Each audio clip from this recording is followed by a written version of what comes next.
we're so vulnerable. And that's one of the weirder things. Like, so first we should get into what you do, because you have a very interesting theory. Tell everybody what your background is, first of all. Yeah, all right. That does seem like a good place to start. My background is in anthropology, biological anthropology.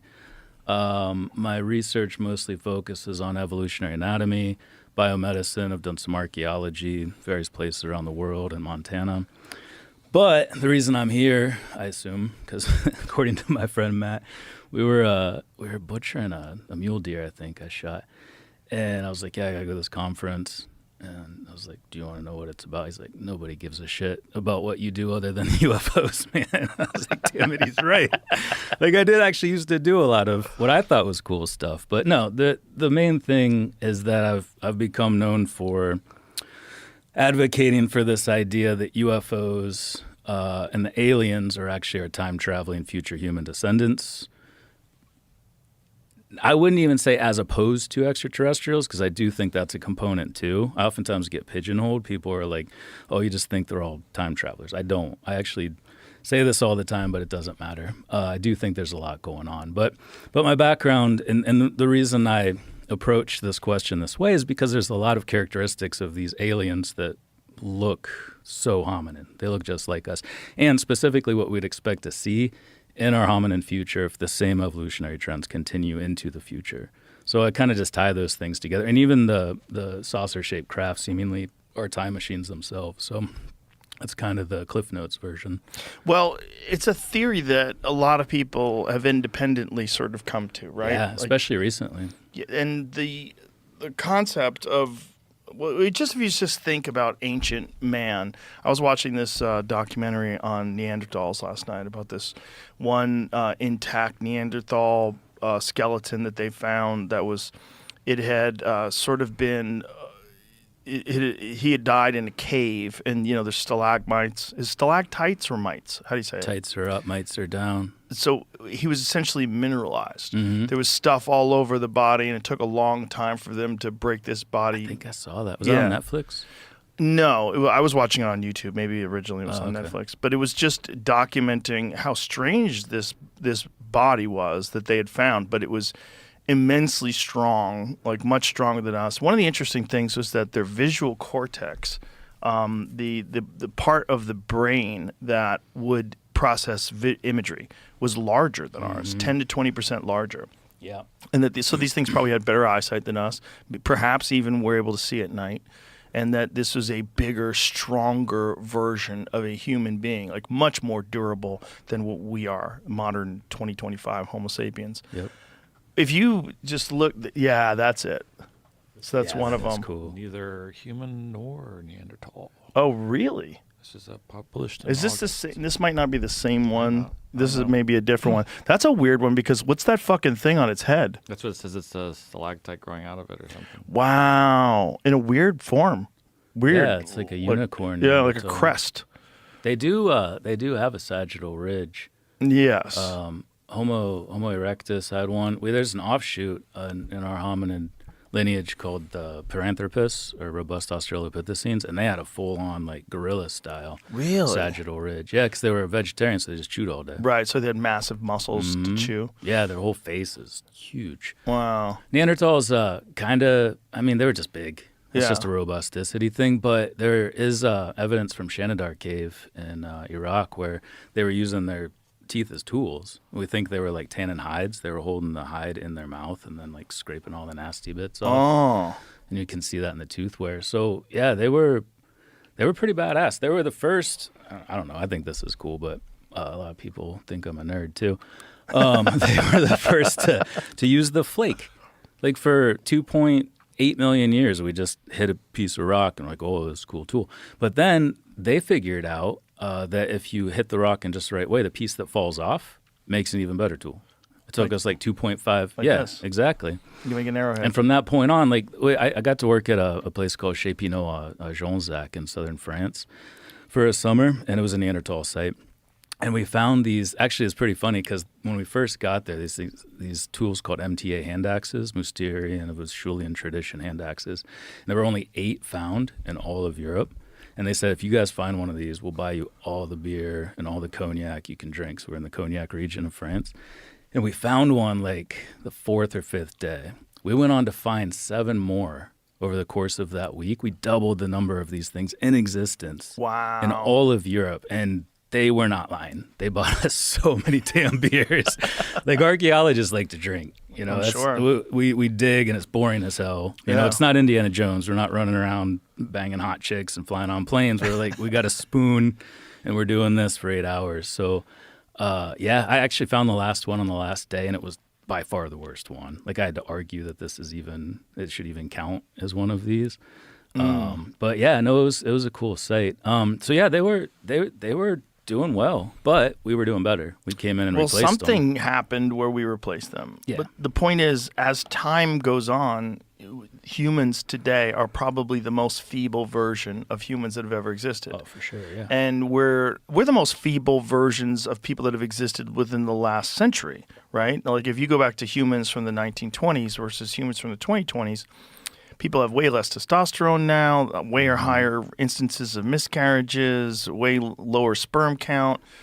You know, there's a lot of factors that are at play right now that are changing what a human is. And if you extrapolate, if you look at the future, you would naturally say, well, we're probably going to be very thin. It seems like there's at least some sort of a push to eliminate gender. Like gender seems like it's on the table as whether or not it's even necessary. There's all sorts of new technological innovations that are leading to the possibility, at least sometime in the future, of an artificial womb. There's genetic engineering with CRISPR and a lot of other different technologies that are being explored that we might be able to engineer human beings and then even create a complete individual human being without a mother, without a father. So if you thought about what that looks like in the future, like one of our problems on this planet is we all have different ideologies, different religions, come from different parts of the world. We look different. And human beings as tribal primates have a tendency to other. We other different tribes. Those are not us. We are us. Those are the enemy. We go out. You rally around it. But if everybody's exactly the same and we share one mind, you know, then a lot of our problems go away. Yeah. If we no longer have to compete for resources, we no longer have the desire to procreate and to acquire land and to be, you know, to have a territory, we eliminate a lot of our issues. And that's what these things look like. When you look at the archetypal, these iconic sort of shapes that have been on cave walls all the way up to Close Encounters of the Third Kind, one thing they share is that they have no muscle, they have large heads, they have big eyes. And they're childlike. They're very paedomorphic, as we say. Yeah, you just tied together like a lot of really important points related to this theory. Aspects of why they're always interested in our gametes, why they come back and put that little machine on a man to collect semen, why they're constantly taking eggs from females and implanting fetuses, pulling them back out later.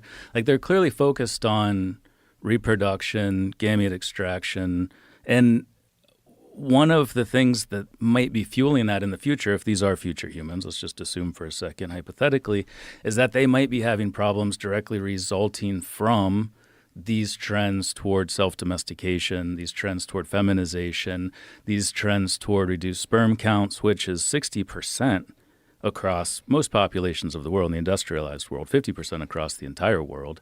Problems with reproduction, in vitro fertilization, exogenesis chambers might help solve some of those problems, growing the fetus outside of the body. So yeah, and like you said, you know, what do they look like? They look like kind of a hybrid between males and females to some extent, but there's still an essence of gender. Like if you talk to Whitley Strieber, you know, he's with this bean, he says in Communion that I had a sense that she was a woman. I don't know why, but I kind of sensed that. So it's almost like the essence of the individual, the soul of the individual still retains that sort of gender identity, even though our bodies are becoming more childlike, more gender indiscriminate. I don't know. But yeah, yet another one of those ways in which we might sort of grow together as a species. Now, when you say they are extracting sperm, like how many of these stories do you take seriously? There's a lot of these stories. It's a great question. Yeah. You know, unfortunately for any sort of spectacular public thing that's in the zeitgeist, like alien abduction, whether it's Whitley Strieber from Communion or the John Mack books, the guy from Harvard that wrote, what was it, Abduction? Passport to the Cosmos and Abduction. Yeah. Yeah. 2 great books. Great books. But these are all books about encounters, close encounters of the third kind with some sort of a being from another place. Whatever it is, it's just not a human being, and it seems to be technologically at least superior to us. Mm-hmm. And it seems to be one thing they all seem to share is they seem to be able to communicate telekinetically or telepathically. Yeah. Yeah, and I mean, they aren't human, but they are very human too. So, for instance, like that's one of the main reasons I started exploring this. I was actually kind of put into this when I was 8 or 9 years old, sort of activated in a way and put on this path by a weird thing that happened to me when I was a kid. What happened to you? Well, so I talk about it in my first 2 books, Identified Flying Objects and the Extraterrestrial Model, where I learned about a close encounter that my dad had. He was a veterinarian in Northeast Ohio where I grew up. And he was out one night on a call with another guy. So there's 2 people. As far as Jalen Hynek's reliability scale, it has more reliability because there's multiple witnesses. It's also strange on his scale because they crested the hill. There's a bright light. This is an Amish country. There's no lights in Amish country. And all of a sudden, this bright light darts toward them, hovers just above their truck, darts back to where it was, and straight up into space, like at incredible speed. So this happened before I was born, but I overheard him telling the story to some friends one night. He got Whitley Strieber's book Communion, as most people did in the 1980s, and as they should, because it's a great book. And I walked into the living room. The book is sitting on the shelf facing out. And I remember, like it was yesterday, I sort of stopped, and there was like this light, like a white light. And then I saw this image in my mind of like an early hominin, chimpanzee-like creature, a modern human, and then that archetypal gray alien from the cover with this information. What if they're related? What if they are us from the future? And obviously, I mean, that's why I became a biological anthropologist. People are always like, so you saw this? Yeah. It was like a flash, like a light.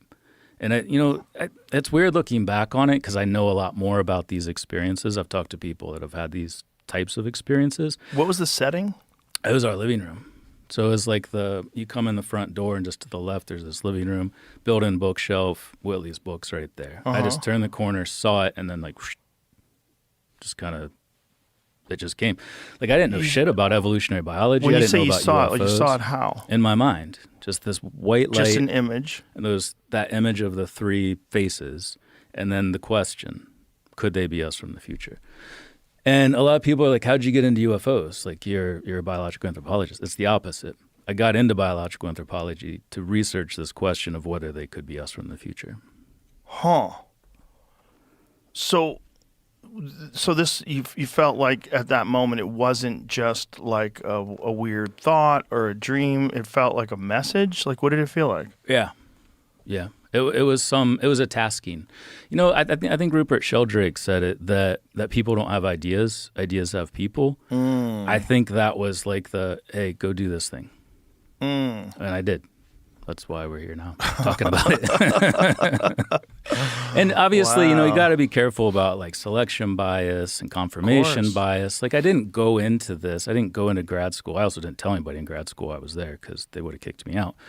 But I went into it with an open mind, but I was there to study these things because of that event when I was 8 years old. Wow.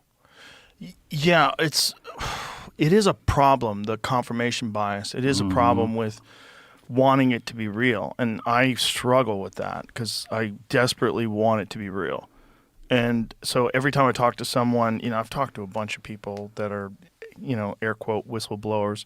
And some of them, I think, for sure, have been sent in here to distribute disinformation. Yeah, no doubt. For sure, because it's a great place to do it. Yeah. I'll listen to you. Yeah. I'll entertain almost anything. Which is great. We need that. Yeah. You know, but yeah, I mean, obviously, there's people that are going to take advantage of it. But too. I think it's also important for me to say I'm not convinced. Mm-hmm. I don't know how much of this is horseshit, but it's not zero. When you discuss the cosmos, maybe the single most intriguing possibility to us as human beings is what other intelligent life, if any, is out there. And how interesting is that to you? Because you spend so much time studying the fundamental particles of the universe itself. How interested are you in the possibility of other intelligent life forms? Or have you just like put that out into it's just so ridiculously unlikely or so far away from us that we're probably never going to make contact? Well, you see, it's not so. There's this SETI program where they're Yes. looking at to see whether they can see signals from distant civilizations. The problem there, from my perspective, is that although they might be out there, they've got to have had a real head start on us before you would see them. Of course, Right. they might have done so, but then I don't know. You see, actually, Vahir Gurzajan, who's my Armenian colleague, and who looked also for these ring-shaped things, and looked at them in a different way from the Polish people. But we seem to have seen something there. But we wrote a paper in which we speculated on beings from the previous eon communicating with us. And the advantage there is that you're looking at the really advanced civilizations, Really right at the advanced very end, you civilization from see. billions of years ago The that their universe disappeared and then had to come back to a Big Bang state Or the again, signals could come through, yes. and somehow or another those signals remain. It's conceivable. I agree Whoa. it's pretty far-fetched, but, you know, who knows what... So advances- eons, how many billions of years are you talking about? Like the Big Bang was 14 billion? Yes. But you see, that's where at the beginning, in a sense, or it's three-quarters of the way through in another sense. It depends how you draw the pictures. Right. In the sense of interestingness, or in the conformal picture, we are already three-quarters of the way through. So 14 billion to now, so we have But how you many can't billion count left? it as years, you see. The Right. trouble is it's a cheat. It's a cheat. The year count is as much as you like. It depends on something else. The mass has to fade out, and how you measure time becomes problematic. Mm-hmm. And it's either infinity, you see, which isn't much use, or you might have a different definitions of time, which depend on what particle you're using as your clocks and things like that. So are you essentially saying that it's entirely possible that we are the furthest in terms of our technological achievement and our understanding of the universe itself? It's possible that we're at the front of the line, that there might be some other intelligent life forms in the universe, but they might be behind us. Well, there would have been... I mean, I'm not saying they got through, you see. Well, Right. maybe they have techniques for getting through, but that's a bit hard to imagine.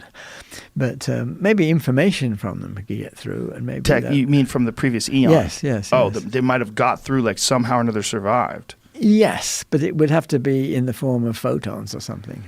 Yeah, no, you could. It's not. I'm talking about ridiculous Right. speculation. Sure, now. but So, encoding information Yes. into photons? yes. Wow, It's conceivable. sure. Now, I don't want to say that I see it happening or anything, but it's not out of the question that they could develop some technology which would get information, which might be them in some sense, across in the form of photons. But you're not optimistic about current intelligent life somewhere in the universe?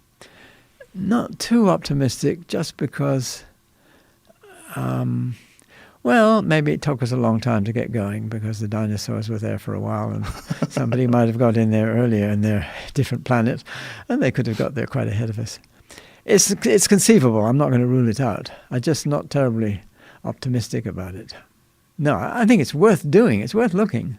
Yes, but it's not something that But you're really it's not curious something about. I'm expecting. It's not so much. I'd be curious certainly, but I'm not expecting it, I guess. Is it just because of the overall lack of real evidence and it's just not an attractive Well, thing for you to pursue? It's quite attractive. It certainly I would don't be if know. it was I've here. just been doing other things, and I don't know. There's enough to do in the world.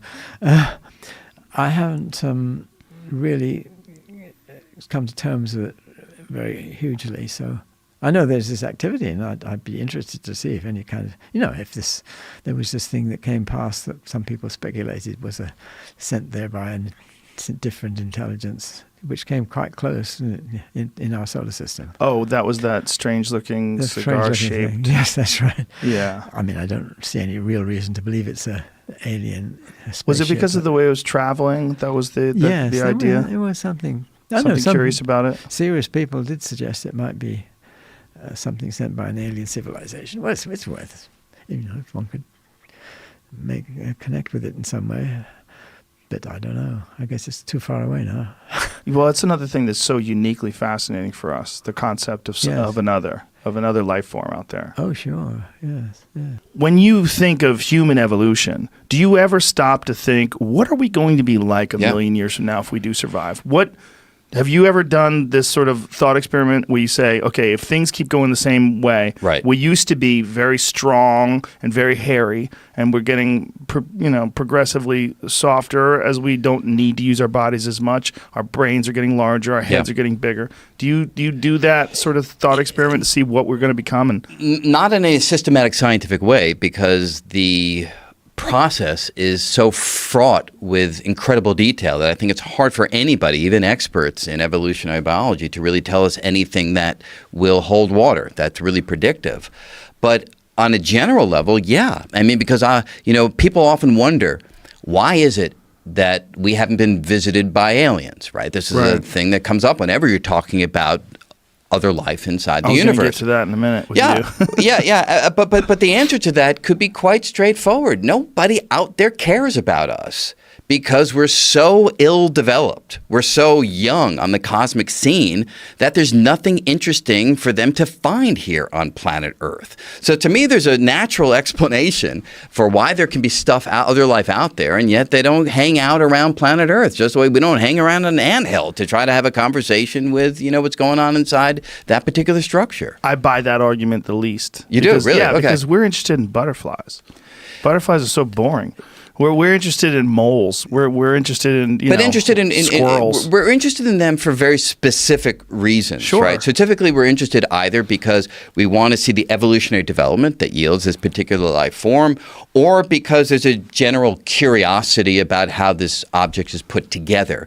If these other beings are so far beyond us that those kinds of taxonomy questions are no longer of any interest, then hanging around here may not hold anything for them to make the journey and stick around long enough for us to notice. I don't buy that, again, for two reasons. Okay. One, because why would we assume that they're so far beyond us that they wouldn't be interested in these talking monkeys with thermonuclear weapons who dominate an entire planet? Yeah. That would be fascinating. If we found some planet somewhere where people are, the politicians all lie to themselves, everyone gets video through the sky, they fly in metal tubes that hurl over the oceans. Right. They pollute the oceans and eat all the fish. Like, these people are fucking crazy. Yeah. We've got to go there and check this out. But imagine that this civilization, the notion of lording over a planet is like us talking about, the ant lording over a grain of sand. So they may be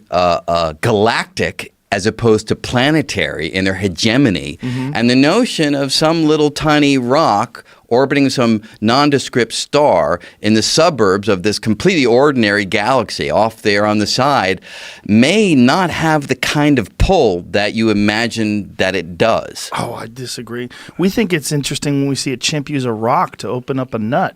We think it's interesting that, there's an amazing photograph of an orangutan that's spearfishing. Have you ever seen it? I have seen that, actually. It's really cool. Right. No, it is. He learned it from people, apparently, but it's still interesting nonetheless. Right, but I don't think 100 years from now we're going to be as interested in these kind of qualities, or 1,000 years from now, or 10,000 years from now. Well, why would we assume that these things that come here from another planet are more than 10,000 years Well, advanced? that's a very good question. And I think the answer to that is we look at the history of the cosmos until today, and it's, say, let's just call it our universe to be concrete, 13.8 billion years. And we look at life on planet Earth, and it's, a handful of billions of years old. So in a handful of billions of years, you can go from some complex molecules to human beings. I like how you say it like it's not that long. It's not that long because, imagine that life began a few billion years earlier in some other system, stars and galaxies, they were starting up, a billion years after the Big Bang. So it could be that life in other worlds has a head start on us by a few billion years. And we know what can happen in a few billion years. It can take us from single cell to us. Sure. And you can imagine from a few billion years from now into the future, it could be radically different.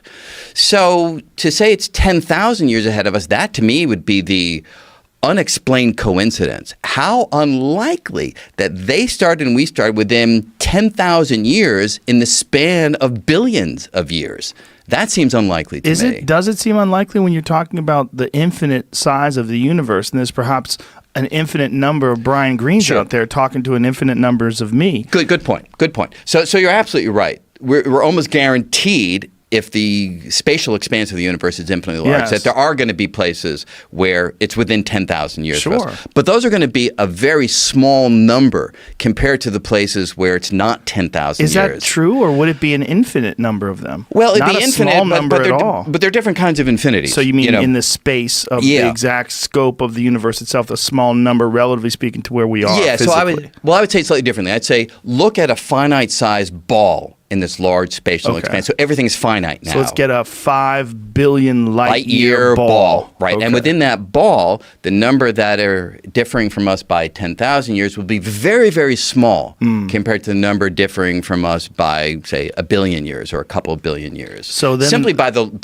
law of numbers, if we imagine that they're random processes that are generated. Now, there could be some physical principle that prevents life from emerging before, say, 4 billion years ago. And if that's the case, and we're not aware of that principle, then you'd be absolutely right, that we'd all be roughly at the same starting point, and there's no reason to suspect that they would be so far ahead of us.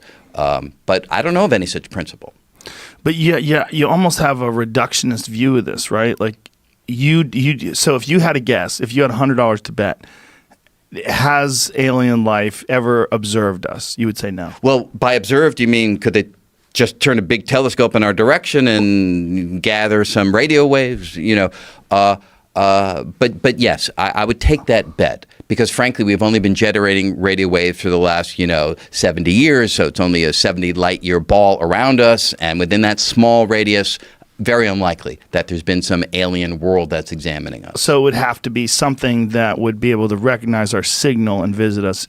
Right. But don't we look at observable planets and solar systems and discover Goldilocks planets? We do. And we examine those planets from vast distances away. Yes. And wouldn't you assume that a life form that is perhaps thousands of years more advanced than us with the exponential increase in technology, I mean, if they ever got to the point where we are, that they would see these Goldilocks planets as well and recognize that Earth is one of them? Yes. However, if they are so far away, they're going to be examining Earth as it was hundreds of thousands or millions or billions of years ago. Right. So if you truly want them to be examining us in the sense of human presence on planet Earth, then it's a much more difficult proposition to imagine that they've actually been doing that. Is it possible there's another way to examine things where you're not hampered by the speed of light? Not that I know of. I mean, any signal in the world that we're aware of is restricted by a special theory by the speed of travel, which is now look. There's quantum entanglement, which is a strange property of the quantum world in which distant objects can behave as if they are one. Yes. And in some sense respond instantaneously to an influence in one location at a distant location, no matter how far apart they are. But that isn't really observing. That's more realizing correlations between physical properties at widely separated locations. But I'm not aware of a means of leveraging that to actually observe what's happening in some distant location, even if you do have quantum entangled particles. So much like we have different shaped aircrafts and fighter jets and cars, they probably have different shapes of these objects that operate under similar principles.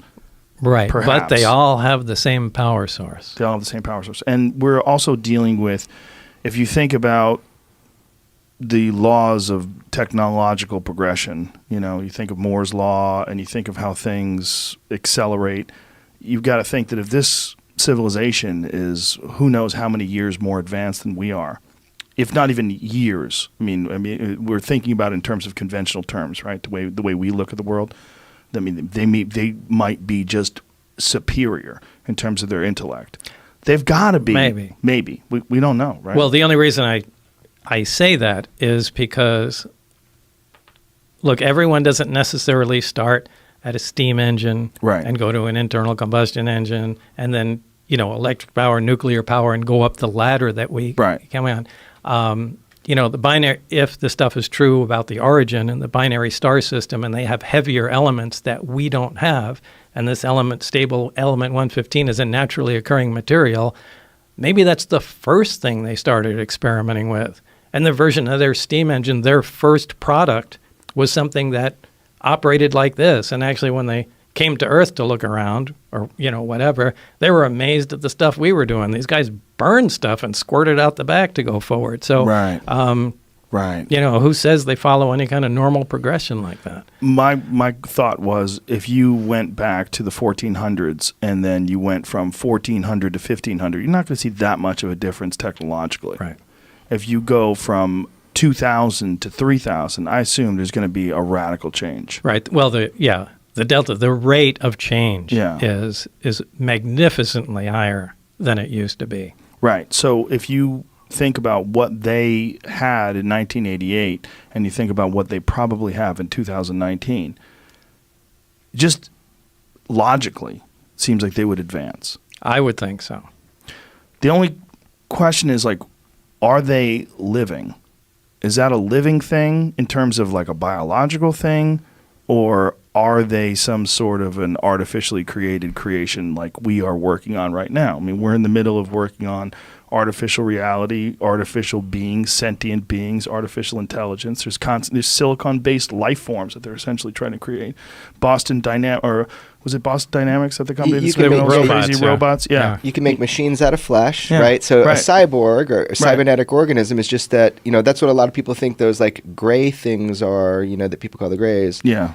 Is they're machines printed from flesh. So what you're saying is not they so could just far be off synthetic life. They don't even need to be machines. Right. Well, they seem to have no sex organs. The way they're described by people that have had interactions with them, assuming these people aren't liars or crazy or whatever. Right. That they have no sex organs and that they don't seem to have any muscle. They're just almost like a frame. Right. And they have enormous heads. I mean, if you look at Australopithecus or depictions of ancient hominids, and then you go to human beings, one of the things you see is bigger heads and weaker bodies. Well, you see a clear progression of evolution too, where for something like that, I would lean towards a synthetic organism because it looks like it was made for a specific task. There's no reproductive organs, so I mean that almost kind of leaves out any kind of physical evolution. Right. Well, that's also our bottleneck, right? Our bottleneck is our biological imperative. The need to breed, emotions, fear, anxiety, all these different things that exist in order to force us into making sure we reproduce. I mean, that's essentially what it is. There are human reward systems that aren't necessary once they can figure out a way to make some sort of sentient artificial life. Some sort of thing that doesn't have these biological limitations that we have. By the way, these craft, all these different kinds have been reported because it was confusing. I always thought of flying saucers what I heard Bob Lazar talk about, flying saucer, right? But if you look back in history, people have always reported the weirdest shapes. None of them are alike. There are the saucers, but you got cigar-shaped, you got the top hat shaped, you have orbs. Why? Maybe they're serving different purposes. They're doing different things like we'd use different tools.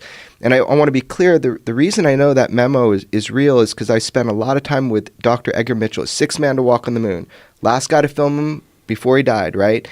That's how I know. I don't want any journalists thinking I got it from anywhere else. I know because of Dr. Mitchell, and he said the same thing. Maybe these things are performing different tasks, And that's why they seem, if you think about what an alien is in terms of our the sort of iconic image of an alien, like the Steven Spielberg Close Encounters of the Third Kind alien. They seem like what we'd assume a human being would eventually become. Right. And if these things are tiny, human beings are smaller than they've ever been before. They're weaker than they've ever been before. And there seems to be a trend in that direction. And this trend seems to be amplified by our technological progression, our lack of need for muscle strength and our lack of need for violence. And we're moving in a society to try to get away from all the things that we think are abhorrent about human beings and the terrible behaviors that we have. If we one day do give birth to some sort of an artificial being, like Marshall McLuhan's quote, "We are the sex organs of the machine world." You know, that one day we... Okay, I'll buy that. Yeah, McLuhan was brilliant. And that quote has always been one of my favorites because, okay, what are we doing when we're constantly technologically innovating? We're constantly looking for faster cars, better computers, bigger screens, faster, more resolution, more pixels, more this, more that, higher bandwidth, 5G, 10G. Right. What are we doing? We're moving into this, if you just follow it, objectively stand back, don't attach yourself or your civilization, your culture to it, and look at what it is.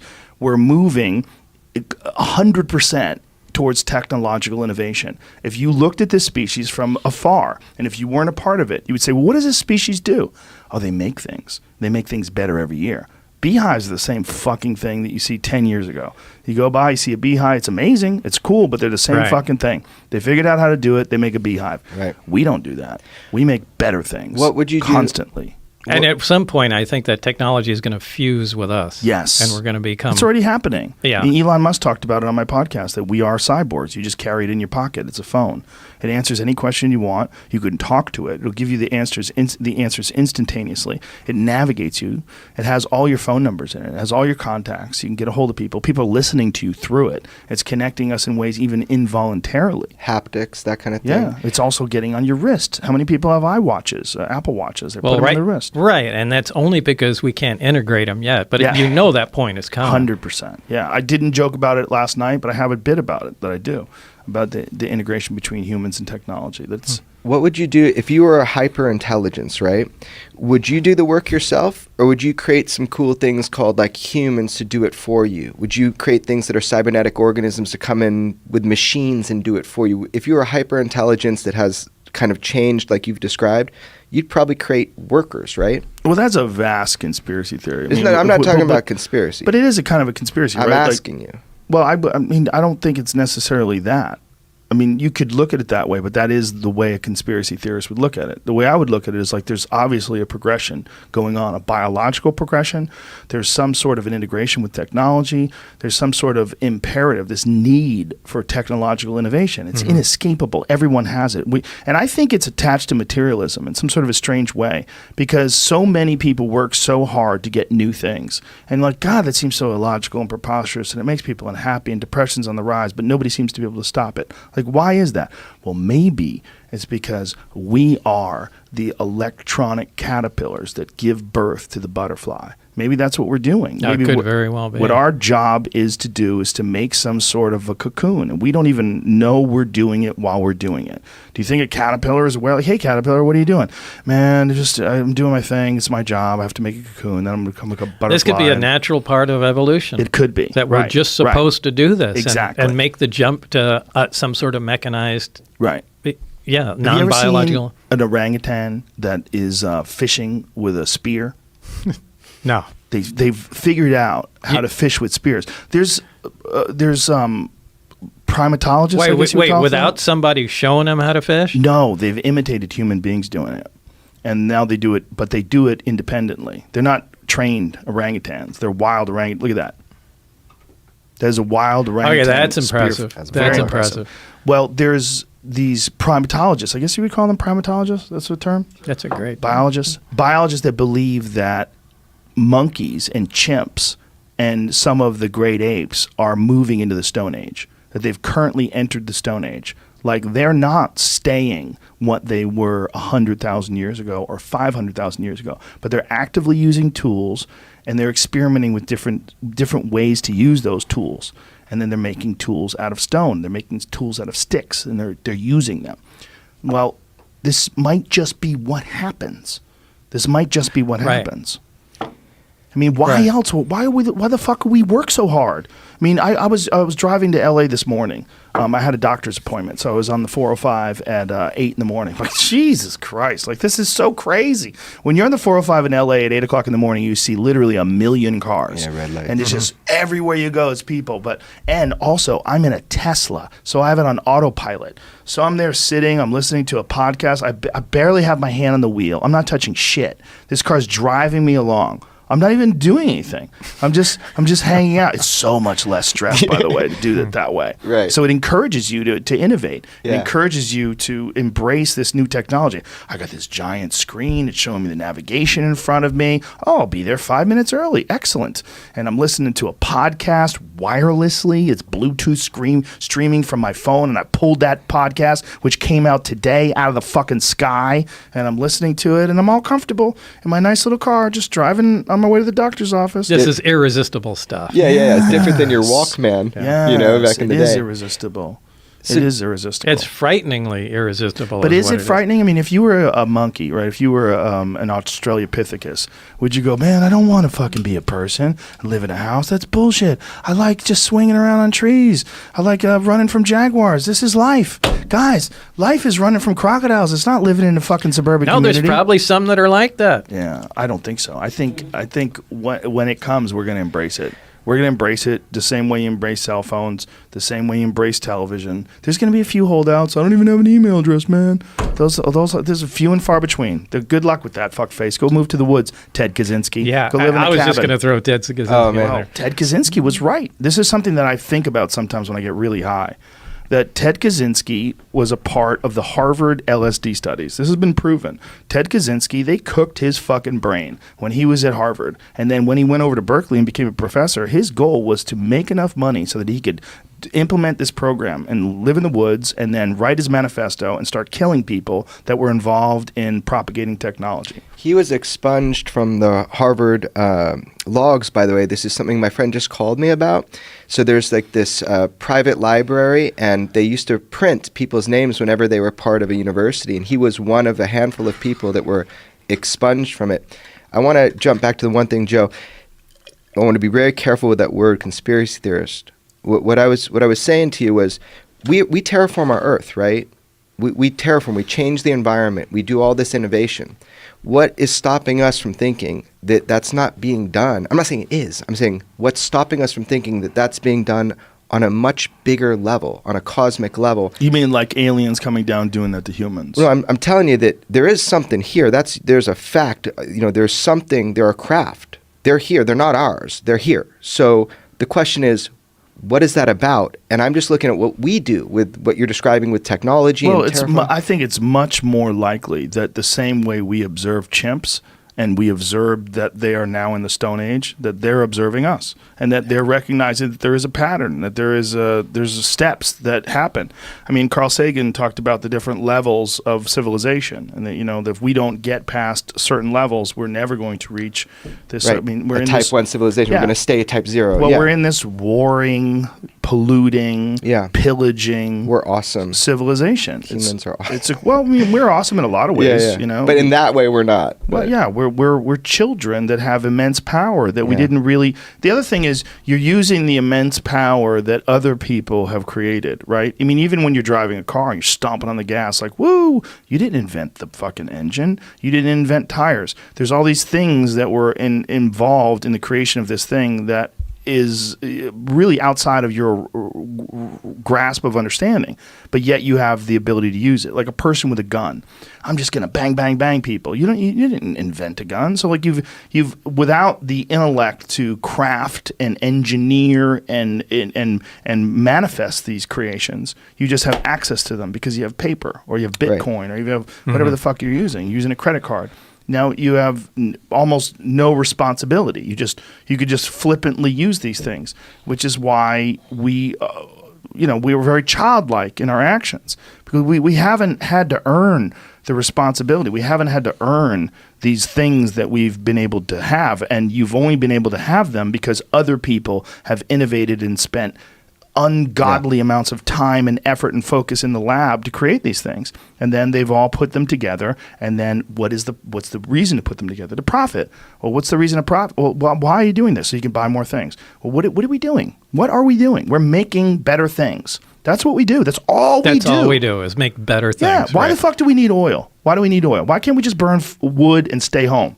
Why can't we grow chickens and food in the backyard? Why can't we do it? Well, we fucking can. We certainly can. People do it. But we decide to make that almost impossible. Our preferred way of living is to stuff everyone into a very small area where no one grows anything other than weed. And this is what LA is. LA is 20 million people with hard surfaces, as many hard surfaces as you can.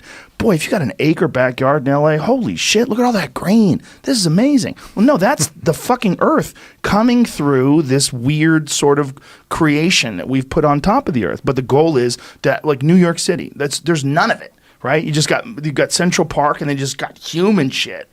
Human stacked up. No one's growing anything. And then constant work. Everyone's up early. Go, go, go. Innovate, progress, make that money so you can buy more things.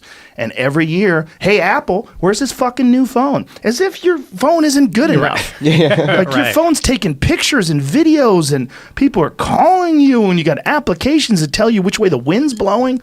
It's not good enough. A blink of an eye, it's all gone, though, that, like 10,000 years and the Hoover Dam goes or whatever. Mount Rushmore disintegrates. So it's amazing because we have created that, and everything's trying to spring up through that. We keep it maintenance down, but we're a blink, man. Something hits.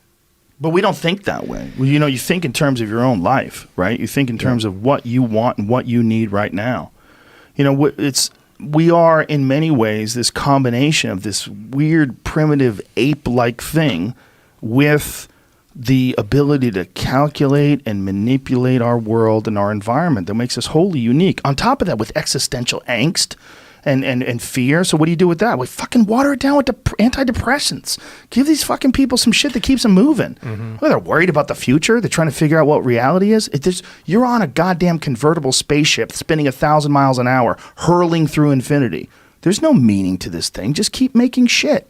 Keep making stuff. And then one day they're going to be able to hit that switch, and this life will be born out of innovation and thinking and progress and technology. And more than likely, it's probably going to be what we're seeing that these things are that you're observing. I'm not observing them, but yeah. Well, someone's observing. Are you implying that they're us? I don't think they are us, but I think they are what happens when things keep going. It's not us, just like we're not monkeys, right? I'm not a chimp. Oh, that'd be cool. They're from here, is your idea? No. That this is what happens all over the universe. Yes, right. Yeah, totally. That this is what happens. Look, here's the thing. I went to see Brian Cox's. He has this amazing live show with Robin Ince where they have these LED screens, these huge screens with this high resolution depictions of the cosmos. And one of the most mind-blowing things was he has this large-scale image of the universe, and it shows all the individual galaxies of the universe, and it just keeps moving through all these galaxies in 3 dimensions.